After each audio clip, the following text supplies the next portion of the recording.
G'day everyone, and thanks to everyone for listening in to our event briefing for the Saputo Foreshore Tri.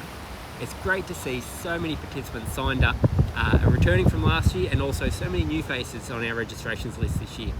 The Warrnambool Tri Club is really excited to be bringing everyone this iconic event which has been going for over 20 years. And after the crazy year that 2020 was, it's real excitement that we're able to bring you this event this year. Okay, for those who don't know me, I'm Ian, or Barnsey, as most people know me, and I'm the event director for this event and also the club president. In order to streamline Sunday morning as much as possible, and with COVID in mind, this online briefing will contain all the details that you need for the day. So please listen right through to the end, if you're especially coming along. And on the day, we'll also have a quick safety briefing just before we head down to the start line to help minimise gatherings. Also, after registrations are closed on Saturday, an email will be sent around to all participants with all that important information and course maps, so please take a few moments to familiarise yourself with all the required information before the event day. First up, I'd like to say a massive thank you to our event sponsors. Saputo Dairy Australia, who are our gold club sponsor this year. The Wadia Foundation, who we've teamed up with as a community partner to bring you the Inclusive All Abilities Triathlon, and the Warrnambool City Council, who have awarded us a community development grant to bring you this fantastic event. I'd also like to take this opportunity to thank all our other club sponsors who help make event this possible. Optus Warrnambool, Central Storage, Ultimate Performance and Rehab, McLaren and Hunt, and Moyne Shire Council. And a big shout out to our other local businesses who have provided us some fantastic prizes for the event. Also, I'd like to say a massive thank you to John and Mary Ellen and the team at the Pavilion for their support in allowing us to run this event in this fantastic area. Don't forget they do a fantastic coffee and a delicious breakfast, and perfect for spectators or a post-race meal. Now, on to some of those event details. As with all our events this season, a reminder that there is no on-the-day registration. All registrations are strictly online. Registrations are closing sharp at 12 noon on Saturday, so if you haven't already signed up, please jump online and do so. It's a busy day planned ahead, and there will be a tight schedule, so please make sure you arrive on time with plenty of time to set up your gear and check in. Parking for the event is available down at the Surfside 2 Caravan Park, so please make sure you allow some time to make your way from there along the promenade to the pavilion. There, a volunteer will be at the gate between 6 and 9 while the full road closure is in place, and they'll issue you with a key code so you can leave the park when you're finished for the day. Check-in will happen in the Labella room underneath the pavilion for all the events, and will open at 6:45 a.m. and will be closing at 7:10 for the sprint and short course. So check-in, and you'll be given a race pack and a wristband. So please place that wristband on your left wrist, and for teams you'll be given one band, a band for each member. The compulsory safe briefing will occur at 7:15. Please remember to social distance while listening in, and after which we'll make our way down the beach down to the Worm Bay where the event will kick off at 7:30. Our transition layout for the event will be situated on the northern car park in the breakwater area. There will be designated racks for the short course and also the sprint distance, so make sure you look out for your correct rack area. If you're not sure which rack, just ask one of our friendly volunteers and they'll point you in the right direction. Please be sure to spread out your bikes in transition at the tape markings as shown and alternative sides of the rack, just to allow plenty of room for all of us while we're in transition. Please make sure any bags are removed from transition prior to the event starting, and leave your gear neat and tidy just in your bike. Now, for the course overview, starting with the swim. The sprint distance events will kick off at 7:30 a.m.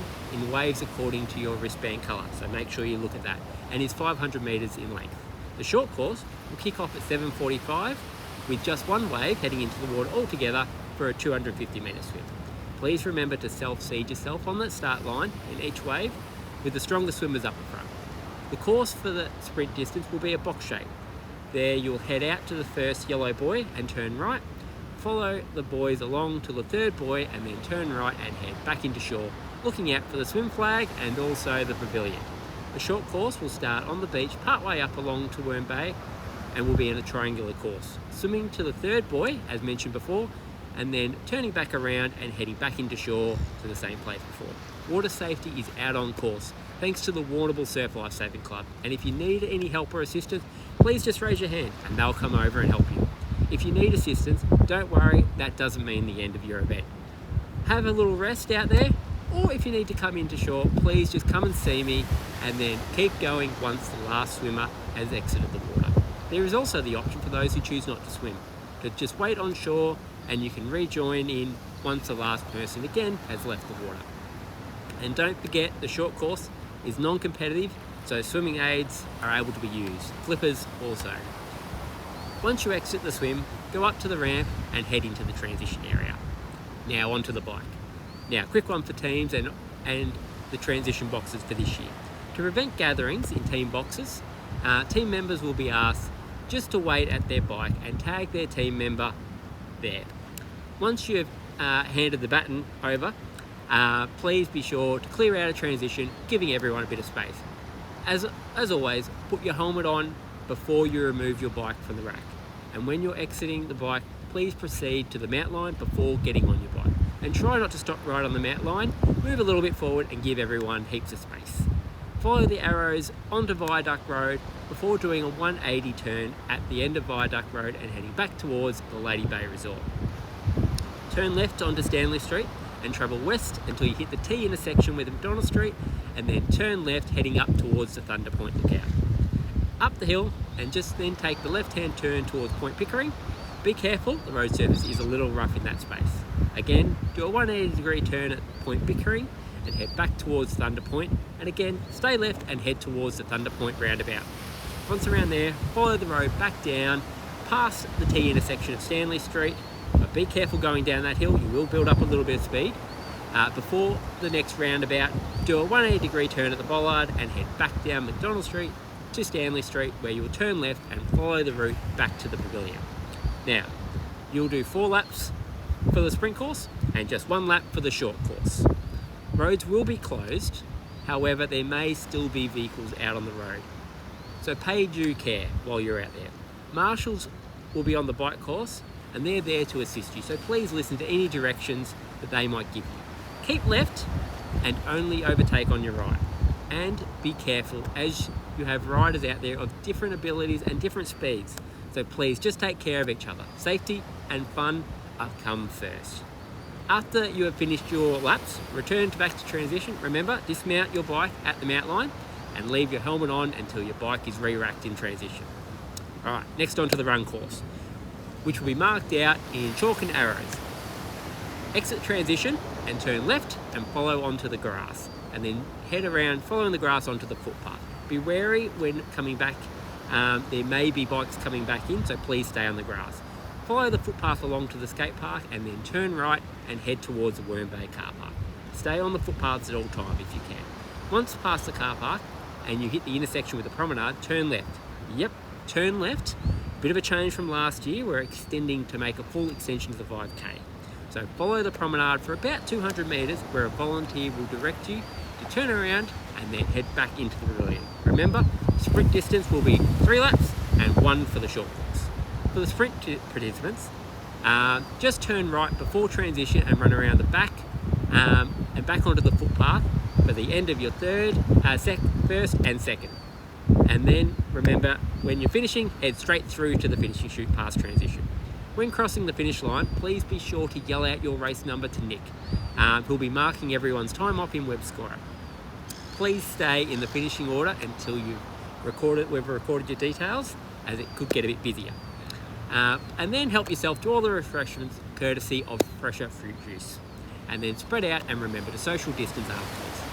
The race debrief and announcements will also take place with all the race place getters and also some brilliant spot prizes at the end, so please hang around there. We encourage everyone to pack up their gear, grab a coffee and breakfast at the PAV, and hang around for the All Abilities and Juniors and give them a big cheer on. Now, for a few just last general items. Don't forget to be sun smart. We have a shirts on policy. It is a no drafting event. Please no spitting or high fives on course, and just give everyone a thumbs up and a big cheer. No music to be played out on course, so that you can listen to all the volunteers, instructions and traffic around you, as well as other participants. Nothing is to be taken out of transition until the last competitor finishes, and if you pull out, please make sure you let myself or the timekeeper know, so we can just keep account of everyone. Please report any injuries or illnesses to myself. And thank and please respect the local community, especially the local businesses who have supported us to bring you this amazing event. Please no littering out on course or in transition area. We want to leave this course, this beautiful area, as we have found it. Please respect your other fellow competitors. We have a variety of ages and experiences on our course. Some people will be competing in their first triathlon, which is so great. So please support each other and take care of each other out on course. We'll have the Warrnambool Camera Club out on course as well, taking some great photos of all of us. So please don't forget, big smile, give them a cheer as you go past them. I'd like to say a massive thank you to our fabulous crew of volunteers who have given up their time to make this event possible. Volunteers help us run a safe and fun event. And please be sure to give them a big cheer and a thank you for their help in today. That's about it. That wraps it up. We look forward to seeing everyone out on course come this Sunday. Hopefully it's a great day. I'm sure it will be. And if anyone has any questions, please leave a comment in the comments below, or please just get in touch with me. Can't wait to see you all. Hope it's a great day. Catch us later.